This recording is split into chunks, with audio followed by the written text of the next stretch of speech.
వికాసాన్ని పొందడం. కనుక ఇది ముఖ్య లక్ష్యం.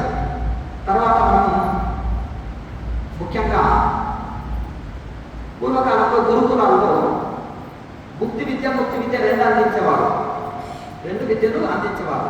కానీ ఇప్పుడు కాలమాన పరిస్థితిలో మనకు ఎక్కడైనా ఎడ్యుకేషన్ వ్యవస్థ ఎట్లా ఉంటుంది, ఒక ఆధ్యాత్మికం కానీ ఏదైనా మనకు యొక్క మనశ్శాంతి ఉండడం కానీ, మన ఒత్తిళ్ళని ఎదుర్కోవడం కానీ, ఇవన్నీ ఎటువంటి సమస్యలు వచ్చినా తట్టుకొని ఉండే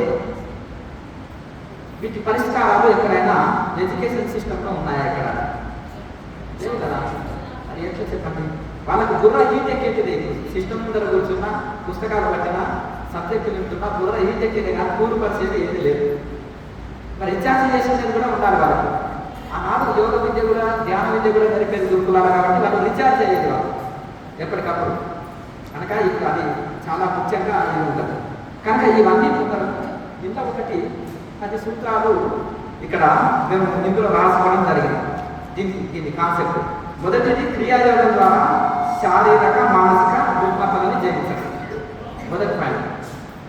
G50లో బ్రహ్మజ్ఞాన భారత్, G50లో బ్రహ్మజ్ఞాన భారత్లో భాగమే G50 ప్రోగ్రామ్స్, అంటే 50 ప్రోగ్రామ్స్ దేశమంతటా నిర్వహిస్తారు. అయితే ఇప్పుడు క్రియాయోగం ద్వారా శారీరక మానసిక రుగ్మతలని జయించడం. తర్వాత ఇంకొకటి మనం ఆధ్యాత్మిక అభివృద్ధి పొందడం. ఇది మొదటి పాయింట్. ఇక రెండవది ఆహార అలవాటు. ఇప్పుడు పూర్వకాలంలో పద్ధతులు సేంద్రియ వ్యవసాయం ఉన్నది, ఇప్పుడు పెస్టిసైడ్స్ పెట్టి పండిస్తున్నారు, రసాయనిక వ్యవసాయం. పూర్వకాలంలో ఎక్కువ లేదండి, ఒక 40 years కింద కూడా నేను చూసిన ఒక 5 ఫీట్లు ఉండి ఒక 50 కిలోలు ఉండే ఒక మామూలు రైతు కూడా 100 kgల బస్తని ఒక 50 బస్తల్ని లారెక్కించేవారు, పొలంకా నుంచి మోసుకొని వచ్చేవారు. అంటే ఆయన 50 kgలు ఆయన వెయిట్, కానీ ఆయన 100 kgల బరువు వచ్చేవారు. ఇప్పుడు మనం ఒక 60-70 ఉన్నాం అనుకోండి, 30 kgలు అంటే మన దాంట్లో ఆకు వెయిట్ కూడా మోయలేకపోతున్నాం. ఒక చీమ ఉంది, తనకంటే 10 రెట్లు ఎక్కువ బరువు వస్తుంది. అవునా కదా? చక్కెర రావాలి అనుకోండి, అది పోస్తుంటే దానికంటే 10 రెట్లు బరువు ఎక్కువ. అంటే మన బాడీ కంట్రోల్లో లేదు, మైండ్ కంట్రోల్ లేదు, ఏది కంట్రోల్లో లేదు. కనుక బాడీ మైండ్ కంట్రోలే మెడిటేషన్. చాలా మంది ఏమనుకుంటారంటే మెడిటేషన్ అంటే మీటింగ్ పెట్టుకొని ఎట్లా బాడీ మీటింగ్ పోతే మెడ నొప్పి వస్తుంది, ఇట్లా వాడిపోతే మెడ నొప్పి వస్తుంది, ఇలా వాడిపోతే నడుము నొప్పి వస్తుంది. కనుక ఇవన్నీ దానికి ఒక ప్రాసెస్ ఉంటుంది. ప్లాన్ నడవాలంటే ఒక ఫార్ములా, మైక్ ఒక ఫార్ములా ప్రకారం నడుస్తుంది. స్టీమర్, ఫ్లైట్, ప్రతి ఒక్కటి కూడా ఒక సైకిల్, ఒక బైక్, సైన్స్లో ఒక మెడిసిన్ కానీ, ఒక ఎలక్ట్రానిక్ పరికరాలు కానీ, ఒక వాహనాలు కానీ, ప్రతిదీ కూడా ఒక సైంటిఫిక్గా ఒక సూత్రం మీద నడుస్తుంది, ఒక ఫార్ములా ప్రకారం నడుస్తుంది. ఫార్ములా లేకపోతే అస్తవ్యస్తమైంది. కనుక మెడిటేషన్ కూడా ఒక ఫార్ములా ఉంటుంది. కానీ మీకు తెలియదు అది. సగం సలహాలు విని యూట్యూబ్లో గురువుల సలహాలు విని సగం గురువు అవుతున్నారు, లాయర్ల సలహాలు విని సగం లాయర్లు అవుతున్నారు, డాక్టర్ల సలహాలు విని సగం డాక్టర్ అవుతున్నారు. పరంపర ఎందుకు ఇంపార్టెంట్ అంటే, ఎందుకు ఇంపార్టెంట్ పరంపర? ఒక మంచి సాఫ్ట్వేర్ ఇంజనీర్ ఉన్నారు, నేను ఎంటెక్ చేసినాను, ఇది అది అని బిల్డప్ ఇచ్చాను, సిస్టమ్ ఇచ్చి ఒక 1 hour ఇచ్చి ఈ వర్క్ చేశాను చెప్పిన అనుకోండి. అతను వర్క్ చేయలేకపోతే ఇతను ఆ కోర్సు చేయలేదు, లేకపోతే పర్ఫెక్ట్ కాదు. డ్రైవింగ్ పర్ఫెక్ట్ అన్నారనుకోండి, కాసేపు డ్రైవింగ్ ట్రాఫిక్లో నడిపిస్తే తెలుస్తుంది. అలాగే ఇక్కడ కూడా ఎంత అనుభవం ఉంది అనేది, అనుభవం అనేది చాలా ముఖ్యం. ఇక్కడ ప్రాక్టికల్ అనేది ముఖ్యం. కనుక ఇక్కడ మనకు ఆహార అలవాట్లు, సరైన ఆహారం లేదు, అంత జంక్ ఫుడ్, ఆన్లైన్ ఫుడ్. నెల రోజులు పాత వండి ఫ్రిడ్జ్లో నింపేస్తారు. అర్ధరాత్రి వెళ్ళిన 200 టేబుల్స్ మీదకి 200 వెరైటీస్ వితిన్ 5 minutesలో వస్తాయి. మనకి సాధ్యమా? వంట మాస్టర్ ఒక్కడే ఉన్నాడు, మరి ఎట్లా వస్తుంది? ఆల్రెడీ నెల రోజులు 2 నెలలు నింపేస్తారు వంటి పెట్టి, అది మనకు అప్పటికప్పుడు వేడి చేసి ఇస్తారు. దానివల్ల ఆరోగ్యాలు దెబ్బతింటాయి. కనుక ఆహారపు అలవాట్లని ఇవన్నిటిని కూడా మనము మార్చుకోవాలి. ఆరోగ్యం ఉంటేనే ఏదైనా చేయగలము. ధర్మార్థ కామ మోక్షానం ఆరోగ్యం మూలముత్తమం. అటయోగ ప్రదీపంగా చెప్తుంది, నువ్వు ఆరోగ్యంగా ఉంటేనే ధర్మంగా పని చేయగలవు, సంపాదించగలవు. ధర్మంగా జీవించాలని ఆరోగ్యం సహకరించాలి. అర్థం అంటే డబ్బులు సంపాదించాలని ఆరోగ్యం సహకరించాలి. ఉద్యోగం చేయాలి, చక్కటి ఆరోగ్య స్థితి ఉంటేనే ఉద్యోగం చేయగలుగుతాం. సరిగా డ్యూటీకి వెళ్ళకపోతే తీసేస్తాం. ఏది చేయాలన్నా, 1 కేజీ తిని జీర్ణించుకోవాలన్నా జీర్ణ వ్యవస్థ చక్కగా పనిచేయాలి. మన ఇష్టమైన పదార్థము 1 కేజీ తిని కూడా జీర్ణించుకోవాలంటే, మంచి నవరిని క్రియ చేసిన యోగులకు 1 కేజీ తిని జీర్ణిస్తారు. గ్రైండర్ మిక్సీ పట్టాలి లోపల. అర్థమైనా? ఒకసారి నేను ప్రయోగం చేసిన, కేజీ తిని చూపెట్టినా వారం తినకుండా చూపెట్టి, అంటే వారం తినకుండా అంటే నా జీవితంలో ఎన్నో అడవులు నెల తిన్న రోజులు ఉన్నాయి, అది వేరు. కానీ అట్లా ఎందుకంటే అట్లానే యోగులు తిండిపోతు కాదు, అంటే వాళ్ళ జీర్ణ వ్యవస్థ దేన్నైనా అడ్జస్ట్ చేసుకుంటుంది. ఎండ, వాన, చలి, ఆకలి, దప్పి ఇవన్నీ తట్టుకుంటాయి. మీరు సమయానికి తినకపోతే అపెండిక్స్ అంటారు. వాటర్ ఇంతనే తాగాలి, భోజనం ఇంతే తీసుకోవాలి, మీకు కొలతలు ఉంటాయి. కానీ యోగంలో పరిపూర్ణమైన వాళ్ళకు ఏ కొలతలు లేవు. అవన్నీ రీచ్ అయ్యాలి. మన శరీరం దేనైనా అడ్జస్ట్ చేసుకుంటుంది కనుక. అలాగే ఇప్పుడు ఆహార అలవాట్లు ఇవన్నీ కూడా మనం ఏం చేయాలంటే, ఇవన్నీ ఎలా ఉండాలనేది మనము ఇందులో బోధించుకోవడం జరుగుతుంది. తర్వాత కుటుంబ వ్యవస్థ చాలా మటుకు, కుటుంబ వ్యవస్థలో ప్రేమ అనురాగాలు ఉన్నాయా? డబ్బు సంపాదించినంత వరకే విలువ, డబ్బుకుండే విలువ, ప్రేమలు అనురాగాలు లేవు. ఉట్టి డ్రామా నటన అంతే. అర్థమదా? ఇక కనుక కుటుంబ వ్యవస్థ, అన్నదమ్ములు ఎలా ఉండాలి, అక్క చెల్లెళ్ళు ఎలా ఉండాలి, అలాగే తల్లిదండ్రులు ఎలా ఉండాలి, ఇవన్నీ కూడా పెద్దలను గౌరవించాలి, గురువులను గౌరవించాలి, పూజించాలి, మనము క్రమశిక్షణ కలిగి ఉండాలి. ఇవన్నీ కూడా మనకు ఎక్కడ స్కూల్లో కాలేజీలో నేర్పేది కాదు. మనం ఆధ్యాత్మికం ఇది ఉంటేనే శాంతి. భౌతికంగా గొప్ప గొప్ప PhD చదవండి, ఉన్నత పదవులు అధిరోహించండి, గొప్ప స్థితిలో ఉండండి, మంచి జీవితం గడపండి. కానీ మనము నిజంగా సుఖంగా శాంతిగా ఉండాలంటే ఆహారంలో మార్పు చేసుకోవాలి, మనం బాధ్యతయుతంగా ఉండాలి. సాధన చాలా ముఖ్యం మనకు. ఇప్పుడు మనం ఫోన్లు రోజు ఛార్జింగ్ చేసుకుంటున్నాం, ఎందుకు? బయటికి వెళ్తుంటే మన ఇబ్బంది అవుతుంది ఎక్కడ, అంతేనా? అలాగే మనం ఎంతో మైండ్కు కానీ, కళ్ళకు, చెవులకు, మన నాలుకకు, మన శరీరంలో అవయవాలకి అన్నిటికీ పని చెప్తున్నాం, ఊరికే వాడేస్తున్నాం. మరి దాన్ని కూడా అప్పుడు రిపేర్ చేసుకోవాలా? బండి రిపేర్ చేస్తున్నాం, బాడీ కూడా రిపేర్ చేసుకోవాలి. అలాగే ఈ శరీరాన్ని ఇప్పుడు రీఛార్జ్ చేసుకోవాలి. మనం ఫోన్ని రీఛార్జ్ చేసుకున్నాం, సాధన వలన ఆటోమేటిక్గా మనం రీఛార్జ్ అవుతాం. ఇప్పుడు సోలార్ ప్లాంట్ ఏం చేస్తుంది, అది ప్లేట్లు బ్యాటరీస్ స్టోర్ చేసుకొని మిగతా రాత్రి పూట మనకు లైట్లు కానీ మనకు దాన్ని వాడుకోవచ్చు. అలాగే మనం సాధన వలన ఎక్కడైతే మనం రీఛార్జ్ అయ్యామో, దీన్ని మనం నూతన ఉత్సాహంతో మన పనులు నిర్వహించుకున్నట్టు కోసం, మన సంకల్పాలు నెరవేర్చుకున్నట్టు కోసం ఆ కొత్త శక్తితోటి మనం ముందుకు వెళ్ళగలుగుతాం. అయితే ఇప్పుడు ఇంకొకటి, ప్రతి క్రియాయోగి కూడా నేను దేశానికి ఏ విధంగా సేవ చేయగలను, అలాగే మరి వ్యక్తిగత బాధ్యతని ఎలా స్వీకరించగలను. మనం ఏమనుకుంటాం, ఏదన్నా దేశం నాకేమిచ్చింది అంటాం, కానీ నేను దేశానికి ఏమిచ్చింది అన్నారు ఎవరు?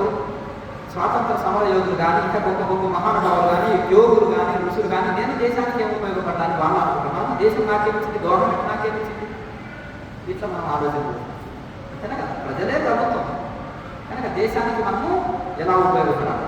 కానీ వ్యక్తిగత బాధ్యత తీసుకుంటలేదు.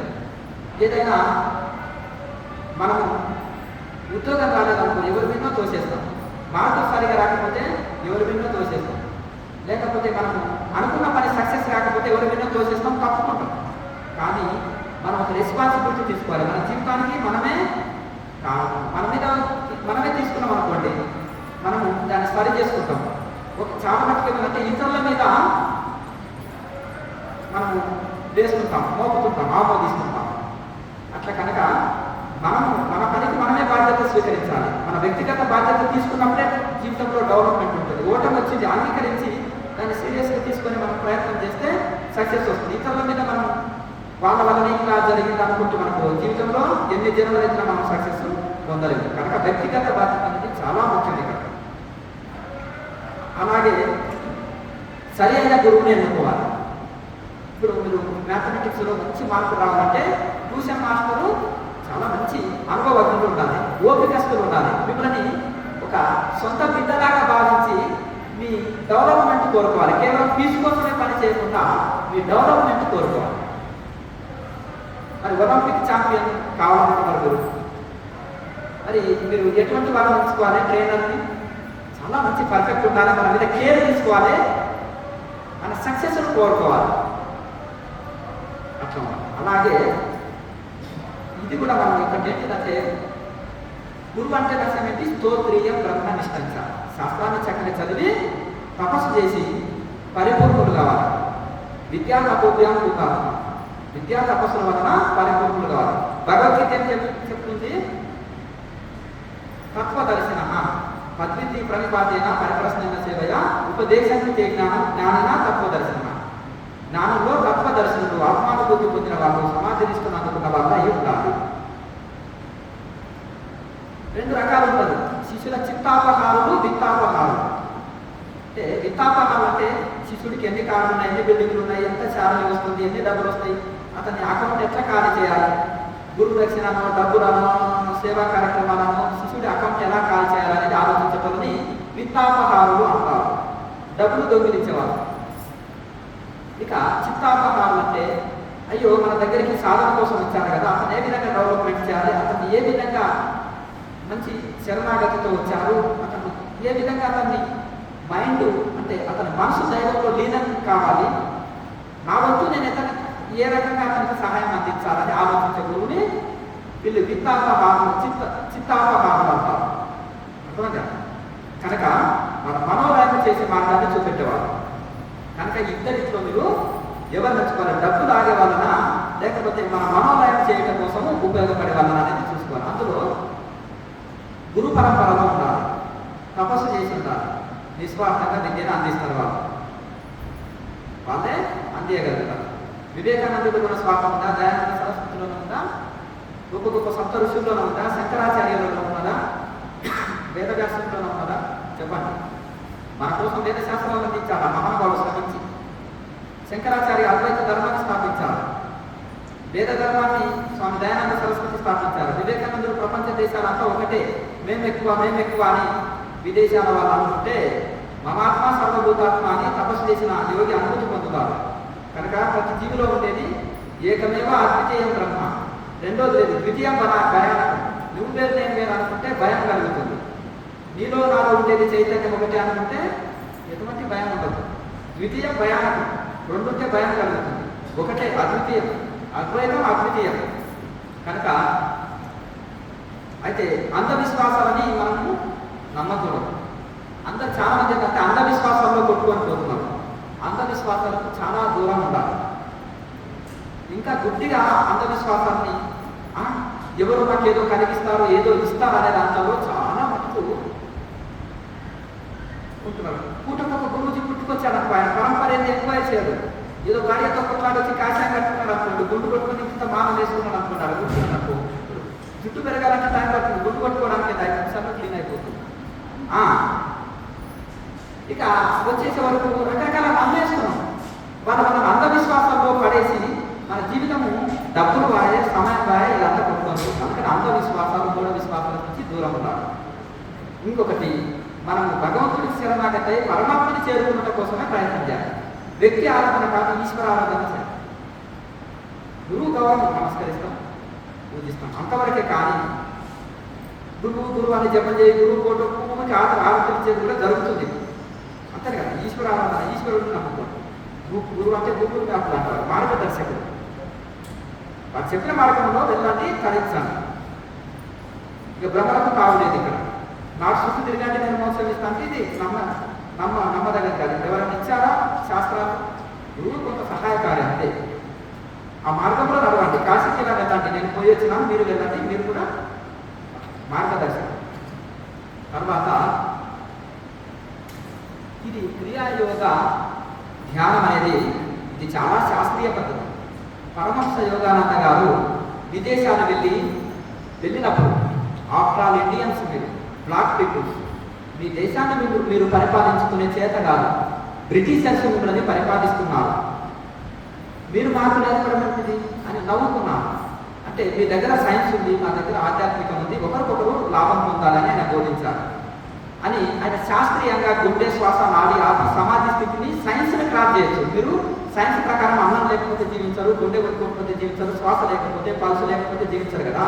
మా యోగ శాస్త్రం, ఆధ్యాత్మిక శాస్త్రము మీ సైన్స్ని క్రాస్ చేస్తుందని నిరూపించారు కాబట్టి వాళ్ళు బ్రహ్మరథం పట్టారానికి ప్రపంచ దేశాలు అన్ని బ్రాంచీలు అయినాయి. అట్లా కనుక మేము సైన్సే ఫైనల్ అనుకుంటాము. ఎలక్ట్రాన్ న్యూట్రాన్ వరకే సైన్స్లో తెలుసుకుంటాం. పరమాత్మ కోటి రేట్లు సూక్ష్మం, ఆయన సూక్ష్మంగా ఉంటేనే తెలుసుకుంటాం. ఇప్పుడు శక్తి అంతటా ఉన్న సూర్యకిరణాలు అంతా పడితే కాల్చలేవు. భూతత్వం కింద ఒక పేపర్ని కాల్చగలరు. అంటే భూతత్వం 100 రేట్లు సూర్యుని శక్తిని, కిరణాల శక్తిని పెంచుతుంది. కనుక ధ్యానం మంచిదే, కానీ యోగాభ్యాసం వలన 100 రేట్లు సూక్ష్మంగా మన మనసు ఏకాగ్రత చెంది భగవంతుడు లీనమవుతుంది. ఈ చంచలమైన మనసు ఏకాగ్రత చెందుతుంది ప్రాణాయామం వల్ల. బ్రేకుల ద్వారా వెహికల్ని కంట్రోల్ చేస్తాము, ప్రాణాయామంతో మనసు కంట్రోల్ చేస్తాము. కనుక ఈ విధంగా ఈ క్రియాయోగం అనేది పాఠ్యాంశాలుగా పెడితే చాలా మంచిది. ఇవన్నీ ప్రభుత్వాలన్నీ కూడా గుర్తించి పాఠ్యాంశాలుగా పెడితే పిల్లలకి చాలా ఉపయోగపడతాయి. పిల్లలకి 4-5 గంటలు చదివినా బుర్రకెక్కలేదు. 1 అవర్ చదివినా బుర్రకెక్కింది అనుకోండి, మరి 4 అవర్స్ సేవ్ అయినట్టే కదా. 5 అవర్స్ చదివితే బుర్రకెక్కలేదు, 1 అవర్ చదివితే బుర్రకెక్కిందంటే 4 అవర్స్ సేవ్ అయినట్టే. అదే యోగము ధ్యానం చేసిన వాళ్ళు 1 అవర్లో వాళ్ళకి మైండ్లో ఫీడ్ అయిపోయింది అనుకోండి, 4 అవర్స్ సేవ్ అయినట్టే కదా. అందులో ఒక అరగంట ధ్యానం చేస్తే పిల్లలకి టైం వేస్ట్ ఏంటి? టైం వేస్ట్ కాదు, అందులో ఆరోగ్యమైన బాగుంటుంది కదా. ఆరోగ్యం బాగుంటుంది, చక్కగా మనశ్శాంతిగా ఉంటారు, పీస్ఫుల్గా ఉంటారు. మనుషులు పిల్లలు ఇది తినాలి, అది తినాలి, జంక్ ఫుడ్ మీదకి దృష్టి పోదు. పిల్లలకి సైలెంట్గా ఉంటారు, ప్రశాంతంగా ఉంటారు. అలాగే ఆరోగ్యం చక్కబడుతుంది, మెమరీ పవర్ పెరుగుతుంది, టైం సేవ్ అవుతుంది కదా. టైం వేస్ట్ కాదు. చాలామంది ఏమనుకుంటారంటే మెడిటేషన్, యోగా అంటే టైం వేస్ట్ అంటారు. యోగా అంటే ఆసనాలు కాదు. ఇక్కడ యోగము అంటే జీవాత్మని పరమాత్మ ఐక్యం చేయడమే యోగం. ఆ యోగం లేదంటే నాకు అంటారు కదా, యోగం అంటే సిద్ధి, సక్సెస్. కనుక అట్లా ఈ పాఠ్యాంశాలుగా పెడితే ఎంతో ఉపయోగపడుతుంది. కనుక మనం చదువుకునే పాఠాలు సరి అయింది కాదు, కనీసం మన చరిత్రనే మనకు సరిగా అందియలేకపోయారు. మన గొప్ప భారతదేశం గొప్పతనము, ఋషుల గొప్పతనము, మన యొక్క గొప్ప గొప్ప మహనీయులది హిస్టరీ మనం చదువుకోలేకపోతాం. కనుక ఈ పాఠ్యాంశాలుగా పెడితే చాలా ఉపయోగపడుతుంది. క్రియాయోగంని పాఠ్యాంశాల్లోకి తీసుకుని రావాలి. ఇంకొకటి, ప్రజలందరూ కోరితే డిమాండ్ కొడితే తప్ప ప్రభుత్వాలు కూడా దిగి వస్తాయి, జీవో కూడా చేంజ్ చేస్తుందంటూ ఏదైనా కొత్తది తీసుకొని వచ్చేసి సబ్జెక్టులు, పాఠ్యాంశాలు అందరికీ ఉపయోగపడాలి. అందరికీ ఆరోగ్యం ఉండాలి, మనశ్శాంతి ఉండాలి, ఏకాగ్రత ఉండాలి. ఇప్పుడు వృద్ధులకు కూడా వయసు మీద పట్టుకుంటే ఏకాగ్రత తగ్గుతుంది, మెమరీ పవర్ డౌన్ అవుతుంది, జ్ఞాపక శక్తి తగ్గుతుంది. చిన్నపిల్లలకు కొంతమందికి జ్ఞాపక శక్తి తక్కువ ఉంటుంది, అవునా, మతి మరపు అంటారు. అలా ఈ జ్ఞాపక శక్తిని యోగం పెంచుతుంది, ఆరోగ్యాన్ని పెంచుతుంది. దీనివల్ల మనకు అన్ని రకాల ఎంతో బెనిఫిట్ ఉంటుంది. కనుక ఇంకొకటి సైబర్ క్రైమ్. అంటే ఇది మాకు తెలిసిందే, స్వామికి మాట్లాడాలని వెళ్ళాలని మీరు అనుకోకండి. మహా చదువుకున్న విద్యార్థులే ఎక్కువ మోసపోతున్నారు. ఇలా అంటే విచక్షణ, విశ్లేషణ, వివేకము కోల్పోతున్నాం. ఆశకు దాసులు అయితే అందరికీ దాసులు. మీరు ఎప్పుడైతే ఎవరైనా సరే ఆశకు ఎవరైతే దాసులు అవుతారో అందరికీ దాసులే. ఆశకు ఎవరికి ఆశ దాస్యం చేస్తుందో వాళ్ళకి అందరూ దాసులు. రామకృష్ణ పరమహంస దగ్గరికి గొప్ప గొప్ప మహానుభావులు అందరూ పోయి కూడా, సంపన్నులు కూడా పోయి ఎందుకు పోయారు? ఆయన ఆశ అనేది ఆయనకు దాస్యం చేస్తుంది. అంతేనా కదా. అంటే మనం ఎప్పుడైతే ఆశకు దాసులమైనామో, ఇప్పుడు మోసపోతే దేంట్లైనా ఎప్పుడు మోసపోతామండి? చేప ఎప్పుడు మోసపోతుంది చెప్పండి? ఎర్రలు తినాలని పోతుంది, ఎర్రలు తినాలని, వానపాము తినాలని చేప పోతుంది, గాలానికి పుచ్చుతారని. అది చేపను తినాలని అతను గాలం వేశాడు, వేటగాడు. ఇదేమో చేపను తినాలని, చేపనేమో ఎర్ర తినాలని పోతుంది, చేపను తినాలని అతను గాలం వేశాడు. ఇక్కడ మనం కూడా ఏమనుకుంటాం అంటే నాకేదో డబ్బులు వస్తాయి కానీ మనం ఆశపడతాం. మన అకౌంట్ కాల్ చేయడానికి అతను ప్లాన్ వేసింటాడు. అంతేనా కదా. 10 పెడితే 1000 వస్తాయంటే నేనేం పని చేయొద్దు కదా అని మనం అనుకుంటాం. అంటే ఇది ఒకటే కాదు, నానా రకాలు ఉన్నాయి, నానా రకాల ట్రాపులు ఉన్నాయి, నానా రకాలు. ఎక్కడంటే అతి తెలివి వాళ్ళు ఎక్కువ మోసపోతున్నారు. ఇక్కడ మేధావులు ఉన్నారు, చదువు విద్యావంతులు, తెలివివంతులు ఎక్కువ మోసపోతారు. అమాయకులు కొద్ది మంది దీనికి ఆకర్షితులవుతారు. ఎందుకులే మన పని మనం చేసుకుంటాం ఇవన్నీ అని అనుకునేటప్పుడు పెద్దగా ఇది లేదు. కనుక అనేక రకాలైన ఉంటాయి ఇంట్లో. మీకు కూడా తెలుసు, ఇప్పుడు మీరు ఎన్నో రకాల యాప్స్ యూజ్ చేస్తుంటారు. ఫేస్బుక్, ఇన్స్టాగ్రామ్, తర్వాత టెలిగ్రామ్, రకరకాలవి ఎన్నో, యూట్యూబ్ ద్వారా కానీ ఇంకా రకరకాలుగా గేమ్స్ ఎన్నో రకాల గేమ్స్ ఆడుతుంటారు, రకరకాలైన ఉంటాయి, ఇంకా మీకు ఎక్కువ తెలుస్తుంది కాబట్టి. కానీ ఈ అన్నిటితోటి కూడా మనము ఇప్పుడేమో కంపెనీ వాడే మన చెట్లకు కాసుకున్న అతనికి లారీలో డబ్బులు పంచడానికి డొనేషన్ చేయడానికి అతనికి ఎక్కువైనా డబ్బులు మన అకౌంట్లో కాల్ చేయడానికి వాళ్ళు పెట్టుకున్నారు వ్యాపారాలు. కనుక దీంట్లో కొంత జాగ్రత్త వహించడం, ఒక అవేర్నెస్ తీసుకురావాలి. యూత్ చాలా మంది కొన్ని కుటుంబాలు కూలిపోయినాయి, కొన్ని కుటుంబాలు ఊరేసుకున్నారు. ఇప్పుడు ప్రపంచంలో అంతా మా దగ్గర వచ్చి ఏడుచుకుంటారు. ఏడుపు కారణం చెప్పమంటే చెప్పారు, అరగంట దాకా బుజ్జగించి చెప్తే అప్పుడు చెప్తారు. అందరికి చెప్పుకోలేరు. ఇది డబ్బులు ఎక్కకపోయినాయంటే అమ్మగారు ఉన్నామనుకో అనుకో, ఏదో బెట్టింగ్లో ఉందనుకో, భర్తకు చెప్పుకోలేరు, పిల్లలకు చెప్పుకోలేరు, ఫ్రెండ్స్ కూడా చెప్పుకోలేరు. కొంతమంది భర్తలు కూడా చెప్పుకోలేరు. ఎక్కడ పోతున్నాయండి, పొలాలు ఎలా అమ్మినావు, ఇల్లు ఎలా అమ్మినావు, ఇవన్నీ డబ్బులు ఎట్లా అకౌంట్ కాలేదంటే కూడా చెప్పుకోలేని స్థితిలో ఉంటున్నారు. ఇది ఒకటే కాకుండా అనేక రకాలుగా కనుక ఈ సైబర్ క్రైమ్ మోసాల మీద జాగ్రత్తగా ఉండాలి. ప్రతి ఒక్కరు అన్ని వయసుల వాళ్ళు, ఒక వయసు అని లేదు ఇక్కడ. యూత్ కూడా దాంట్లో చాలా ఇదైపోతున్నారు. ఎక్కువ ఆశకు లోనైపోయి వీళ్ళు చాలా డబ్బులు పోగొట్టుకుంటున్నారు. తద్వారా కుటుంబం మీద చాలా ప్రభావం చూపి చాలా ఇబ్బందులు అవుతున్నారు. చాలామంది అసలు సూసైడ్ చేసుకుంటున్నారు. నాకు జాగ్రత్తగా ఉండాలి. వీటి మీద మనం ఒక అవేర్నెస్ తీసుకొని రావాలి. తర్వాత ఇప్పుడు ఏంటంటే ఈ ఆధ్యాత్మికంలో మనం ముందుకు తీసుకెళ్ళాలంటే దీనికి దేనికైనా ఆమోదం ఉండాలి. ఒక దాన్ని మనం ఇప్పుడు ఒక బిల్లు పాస్ చేయాలన్నా, ఒక ఇది చేయాలన్నా ప్రభుత్వంలో ఒకటి ఇది చేస్తారు కదా ఆమోది, దానికే ఈ యొక్క కోటి సంతకాల సేకరణ అనేది ఉంటుంది. అయితే ఇంకొకటి దాంట్లో ఏంటంటే బ్రహ్మజ్ఞాన భారత్ మనం నడవాలి, నడిపించాలి. ఇప్పుడు మనం చెప్పుకున్న పాయింట్లు మంచిగా కావాలి, నిత్య జీవితంలో ఉపయోగపడేటివే కదా ఇవన్నీ. అన్ని రకాలుగా అంటే మనం సుఖంగా శాంతిగా ఉండాలంటే మనం తప్పకుండా ప్రతి దాన్ని కూడా మనము విశ్లేషణ చేసుకోవాలి. అయితే ఈ యొక్క సాధ్యమైనంత వరకు ఏంటంటే భారతీయ శాస్త్రాలు అంటే ఇక్కడ వేదాలు, ఉపనిషత్తులు, రామాయణ, భారత, భాగవత, పురాణ, అష్టాదశ పురాణాలు, యోగ శాస్త్రాలు, ఇంకా అనేకమైన ఆయుర్వేద గ్రంథాలు. అవి ఎటువంటివి?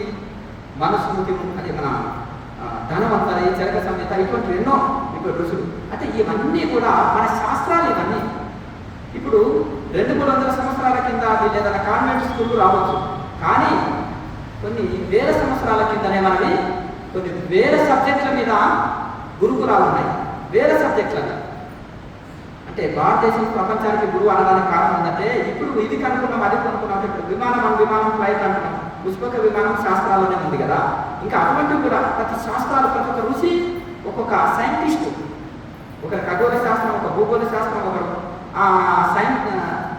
యుద్ధ కళ, కొంతమంది రకరకాలుగా ఎన్నెన్నో శాస్త్రాలు రాసిన ఇది. అంటే కనుక మన యొక్క భారతీయ శాస్త్రాలని మనం పరిరక్షించుకోవాలి, వాటిని కాపాడుకోవాలి, వాటిని అనుసరించాలి. తర్వాత సంస్కృతి అంటే ఇప్పుడు మారిపోయింది. అంటే మనం ఏం చేస్తున్నాం అంటే విదేశీయులు ఏదేదైతే వాడి వదిలిపెట్టేస్తారో దాన్ని మనం ఆకర్షితులవుతుంది.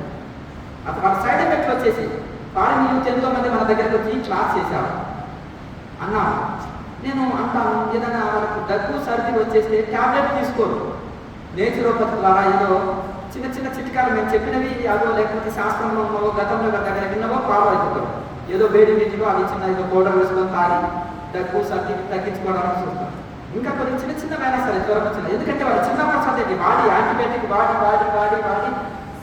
సైడ్ ఎఫెక్ట్లు వచ్చేసి అది వదిలేశారు. యోగ ద్వారా లేదా నేచురోపతి లేదా ఆయుర్వేదం ద్వారా తగ్గించుకోవడానికి ప్రయత్నం చేస్తాం. అంటే అట్లాగే మన కట్టులు చుట్టూ కొట్టు, మన ఆచారాలు, మన వ్యవహారాలు, ప్రతి దాంట్లో ఒక సైంటిఫిక్ ఉంది. అమ్మగారు పసుపు ఎందుకు చుట్టుకుంటారో చెప్పరు. ఎందుకు చెప్పండి? పసుపు యాంటీబయాటిక్, క్రిములు మనం ఎక్కడెక్కడో తిరిగేసి వస్తాము.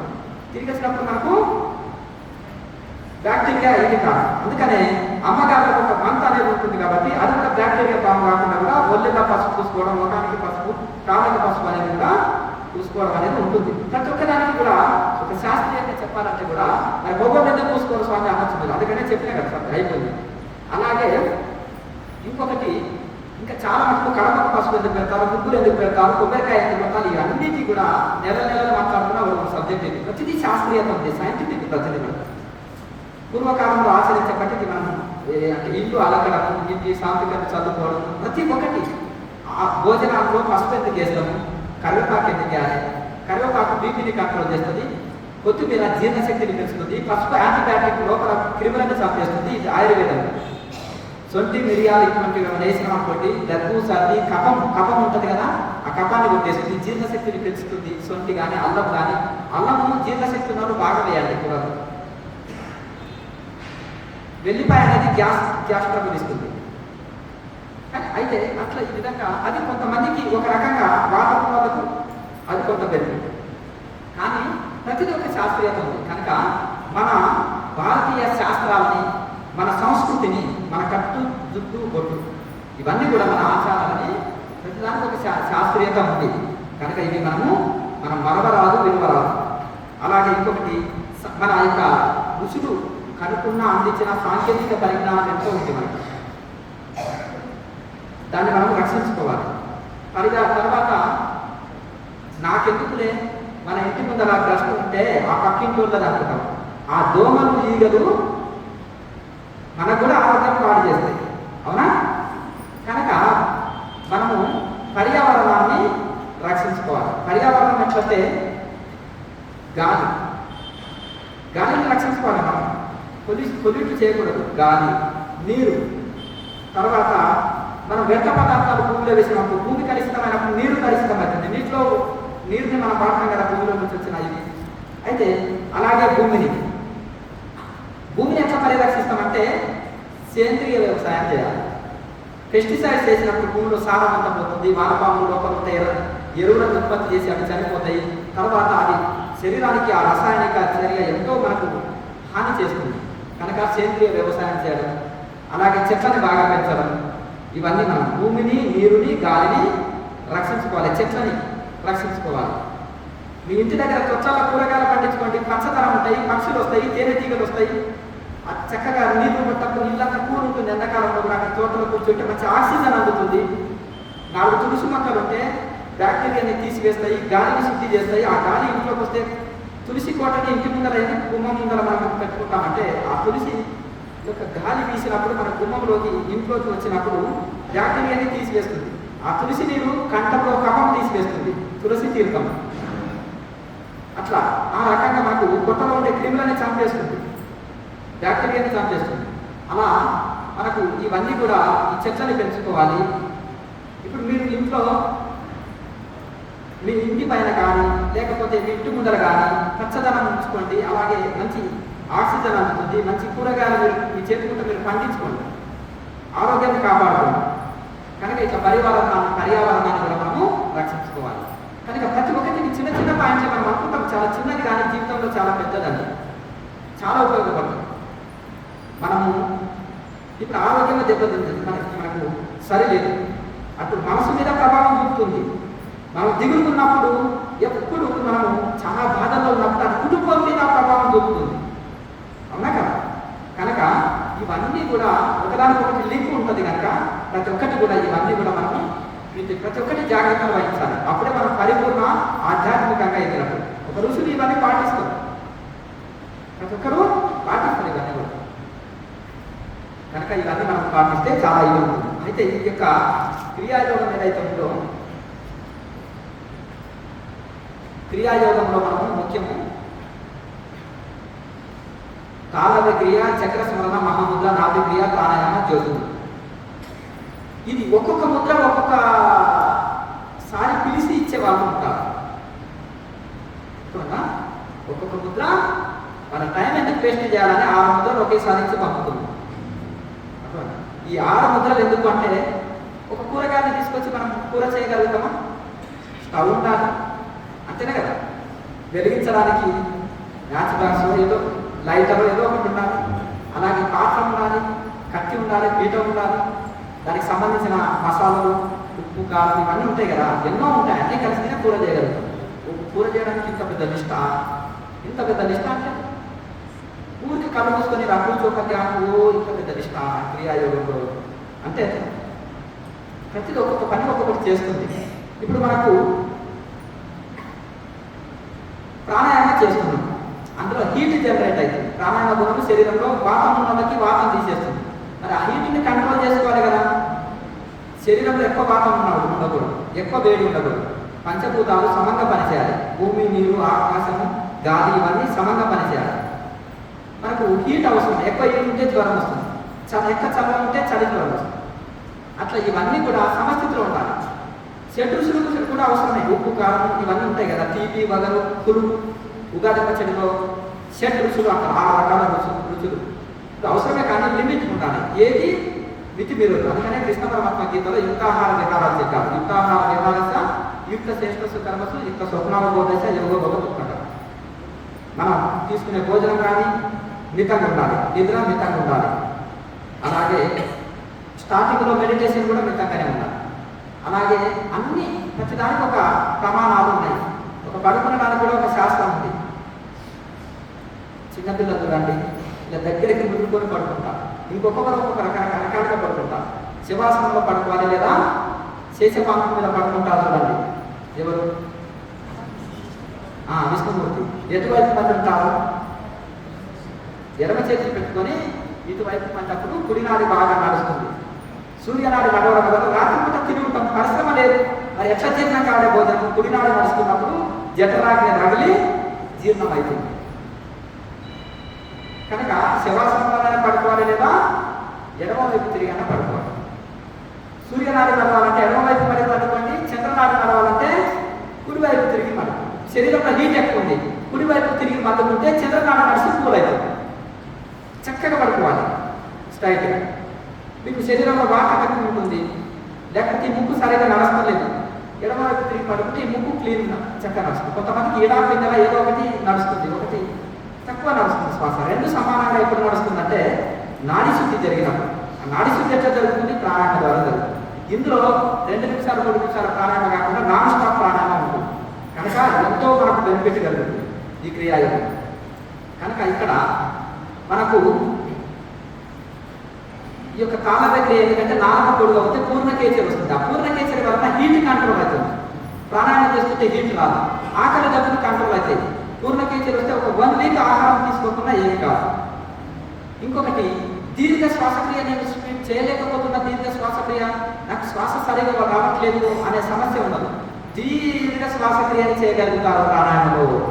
శ్వాస మీద కంట్రోల్ లభిస్తుంది, శ్వాస పైన కంట్రోల్ లభిస్తుంది.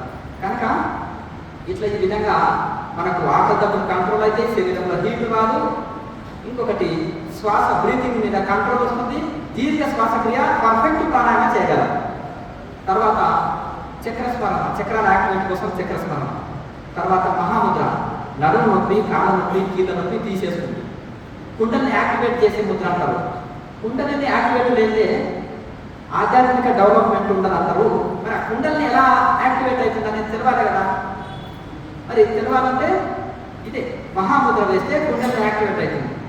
దాన్ని 5-6 సెట్లు వేయాలి, కుంభకం బాగా చేయాలి, మెల్లమెల్లగా అభ్యాసం చేయాలి. మొదటి రోజే బలవంతం వేసి నడుము తెచ్చుకోవద్దు. ఎంత సహకరిస్తే అంత చేస్తూ పోతుంటే చిన్నపిల్లవాడు మొదటి రోజు ఏమీ దిద్దడానికి రాదు, తినడానికి రాదు, ఇక్కడికే వస్తుంది చేతి. ప్రాక్టీస్ చేయగా ఏ పని అంటే బండి పర్ఫెక్ట్ ఒకటి రోజు నడపలేరు, వంట మొదటి రోజే పర్ఫెక్ట్ చేయలేరు, ఏ పని అయినా అంతే. కనుక మెల్లగా ప్రాక్టీస్ చేయగా పర్ఫెక్ట్ అయింది. అలా మెల్లగా చేస్తూ వంట పట్టించుకొని పర్ఫెక్ట్ అయిన తర్వాత మనం ఎంతసేపు చేసినా సాధన మనకేమి కాదు. కుంభకం కూడా ఎంతసేపు చేసినా మహాముద్రలో బెనిఫిట్ ఉంటుంది తప్ప ఇబ్బంది ఉంటుంది. కనుక చక్ర స్మరణ, మహాముద్ర కుండని యాక్టివేట్ చేసే ముద్ర, కాలవృత్తి వరకు తీస్తుంది. తర్వాత ఈ యొక్క నాభిక్రియ కూడా మనకు ఎంతో మేలు చేస్తుంది. నాడుల సమతుల్యత. తల్లి గర్భం నుంచి పుట్టినప్పుడు ఎలా ఉంటుంది? పేగు, నా పేగుని తెంచుకొని పుట్టాడు నా బాబు అంటారు. ఆ పేగు, తల్లి పేగులో నుంచి శ్వాస అందుతుంది, ఆహారం అందుతుంది. తల్లి తీసుకున్న ఆహారము సూక్ష్మాంశంలో ద్రవాహారం రూపంలో అందుతుంది. పుట్టిన తర్వాత పేగుని కట్ చేసి ముడి వేస్తారు. ముడి వేసినాక ఏం చేయాలి? మరి శ్వాస తీసుకోవాలి కదా. అందుకని చిన్నపిల్లల్ని గిల్లడము, తల కిందులు కనడము, ఇలా కొట్టడమో చేస్తారు. ఎందుకంటే తల్లి గర్భంలో ఉన్నప్పుడు అమ్మ శ్వాస తీసుకోకుండా నడిచిపోతుంది. భూమి మీదకి వచ్చావు కాబట్టి నీ స్వయంగా నీకు శ్వాస తీసుకోవాలి అని ఇట్లా ఉనికిపడి కెవ్వు నడుస్తారు. అతను ఏడవకపోతే మనం ఏడవాలి, అంతేనా కదా. పిల్లవాడు ఏడవకపోతే, అందుకనే పుట్టడంతో ఏడవాలి. కానీ చనిపోయేటప్పుడు కూడా ఏడుస్తున్నారు, నేను శరీరమైన ఆస్తులు ఏమవుతాయో అని. నవ్వుతూ చనిపోవాలి. ఎందుకు? బ్రహ్మజ్ఞానం వస్తే కొత్త శరీరంలోకి నేను వెళ్తున్నాను. అర్థమైనా? అదే రోగం మనం ఏడుస్తున్నాం. పుట్టేటప్పుడు అయితే అజ్ఞానం, ఏ రోగంలోకి వచ్చినామో తెలియదు. చిన్నపిల్లడు ఏడుస్తాడు, అంతేనా కదా. కొత్త లోకం అన్ని శాస్త్రాల చదవాలి, గురువుల దగ్గరికి వెళ్ళి తెలుసుకొని సాధన చేసినప్పుడు రమణ మహర్షి అన్నారు. అంతేనా కదా, నేను రమ్మన్నా తినుకోగలను క్యాన్సర్ గడ్డని, మీలాగా వస్తుంది, మీ టైం అయితే మీరు వెళ్తారు, అది దాని టైం అయిపోతే అది వెళ్ళిపోతుంది. ఈ తనం అన్నాడు, నా తనం అనలేదు, నా బాడీ అనలేదు, ఈ బాడీ అన్నాడు, అంటే ఈ తనం అన్నాడు. అంతేనా కదా, మై బాడీ అనలేదు. అంతేనా కదా, అట్లా అట్లా ఈ తను అన్నాడు, నా తను అనలేదు. కనుక ఆయన ఒక శరీరాన్ని ఒక వస్తువులాగా చూశారు. మనం దీని మీద ఎంత మోహమో, అంతేనా కదా, కంగారు పడిపోతాం, చిన్న గాయం అయినా చిన్న జ్వరం వచ్చినా అల్లాడిపోతాం. ఈ శరీరం మీద వాళ్ళు ధ్యాస ఉండదు, పరమాత్మలో లీనమై ఉంటారు. ఈ భౌతిక బంధాలు వాళ్ళని ఏమి ఇబ్బంది పెట్టలేదు, ఏ సమస్య వాళ్ళని ఏమి ఇబ్బంది పెట్టలేదు. మనకి చిన్న సమస్య అల్లాడిపోతాం, వాళ్ళు ఎంత పెద్ద సమస్య వచ్చినా వారికి అంటే అంత ఆత్మవిశ్వాసం, మనోబలం, ఆత్మబలం. మన మనోబలం అనేది ఆత్మబలం ఎట్లకెళ్ళి వస్తుంది. చాలా తెలివైన వాళ్ళు, మార్గం తక్కువ వచ్చిందంటే ట్రైన్ కింద తల పెడతారు, లేకపోతే బిల్డింగ్ ఎక్కి దూసేస్తారు, సూసైడ్ చేసుకుంటారు. ఆ పిల్లవాడికి బుర్ర కంప్యూటర్ అండి, అంతేనా కదా. ఈ తెలివంతా ఇట్లా చేస్తుంది, అంటే సెల్ఫ్ కాన్ఫిడెన్స్ లేదు. ఇప్పుడు పుస్తకాలు, ఇప్పటి ఎడ్యుకేషన్ అంతా సెల్ఫ్ కాన్ఫిడెన్స్ ఇస్తలేదు. అదే స్పిరిచువల్ ఎడ్యుకేషన్ కావాలి. మనం ఇన్నర్ పిహెచ్డీ జరగాలి, లోపల బయట ఎన్ని పిహెచ్డీలు ఉన్నా ఇన్నర్ పిహెచ్డీ లేకపోతే లాభం లేదు. కనుక స్పిరిచువల్ ఎడ్యుకేషన్ చాలా మోస్ట్ ఇంపార్టెంట్.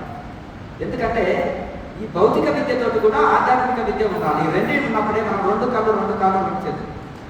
భౌతికంగా ఎదగగలుగుతాం, ఆధ్యాత్మికంగా ఎదగగలుగుతాం. అప్పుడు సంపూర్ణ ఆరోగ్యం, సంపూర్ణ మనశ్శాంతి, హ్యాపీగా జీవిస్తాం.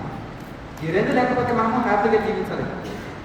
మనం అనుకుంటాం నేను ఇంజనీర్ కావాలి, డాక్టర్ కావాలి, కలెక్టర్ కావాలి, అవన్నీ లక్ష్యము సాధించిన వాళ్ళు ఉన్నారు, ఆ గోల్ చేరుకున్న వాళ్ళు ఉన్నారు, అవునా. గొప్ప వాళ్ళు ఉన్నారు. ఒక కొత్త వాళ్ళ స్టూడెంట్స్కి కానీ సాధారణమైన వ్యక్తులకు కొన్ని లక్ష్యాలు ఉన్నాయి. ఆ లక్ష్యాలు ఎన్నడో చేరుకున్న వాళ్ళు ఉన్నారు. వాళ్ళు హ్యాపీగా ఉన్నారా? ఎందుకు హ్యాపీగా లేరు?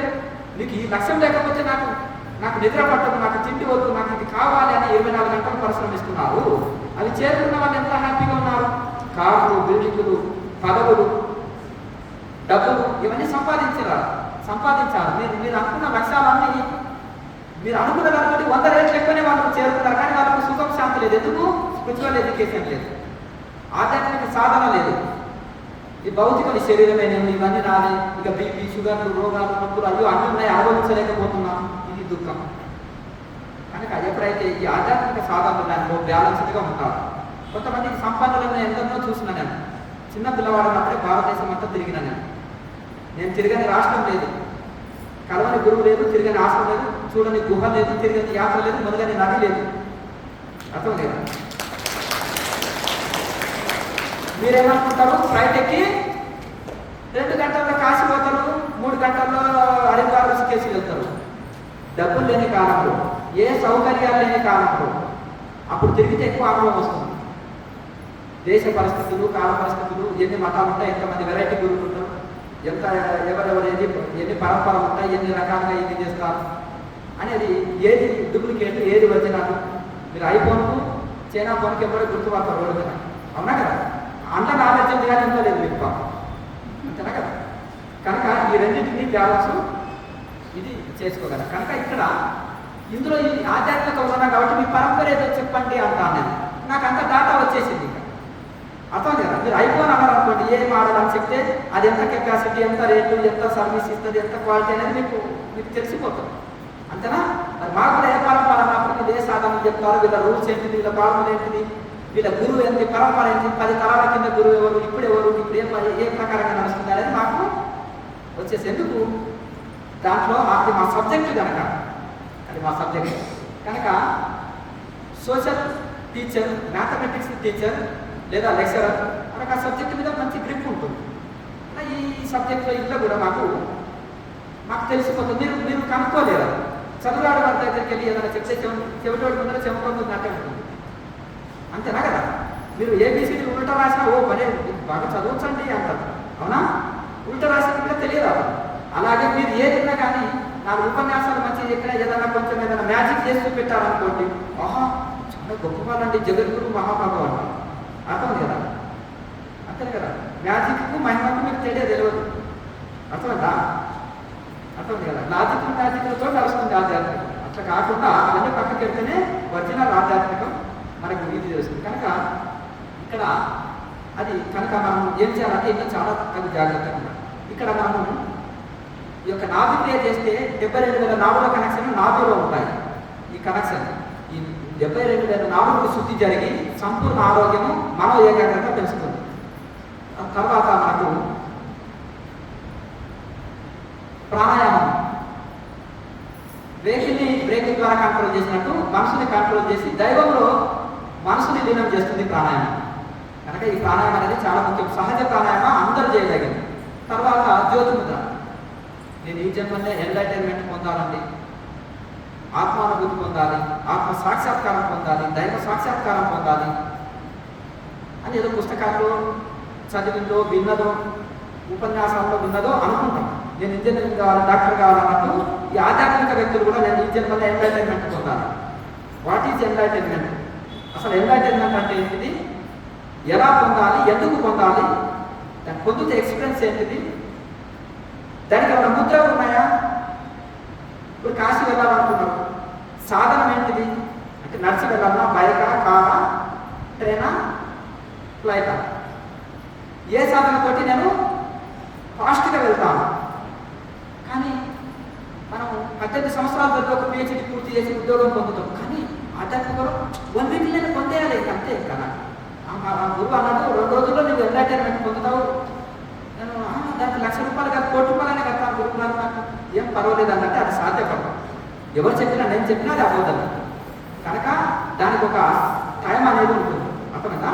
దేనికైనా ఒక సమయపాలన ఉంటుంది. ఇప్పుడు పంట చేను వేశారండి, పూర్వకాలంలో ఎక్కువ టైం పట్టింది. మామిడి పళ్ళు రావాలంటే 10 years. ఇప్పుడు హైబ్రిడ్లో 3 yearsకు 2 years కూడా వస్తుంది. అట్లా దానికి ఒక కాలం, ఒక సమయం ఉంది కదా. 10th పూర్తి చేయడానికి 10 years, ఇంకా తెలివైన కుర్రాలు కొంత 7 సంవత్సరాలు కూడా పూర్తి చేస్తాం. ఒక సమయం అనేది ఉంటుంది.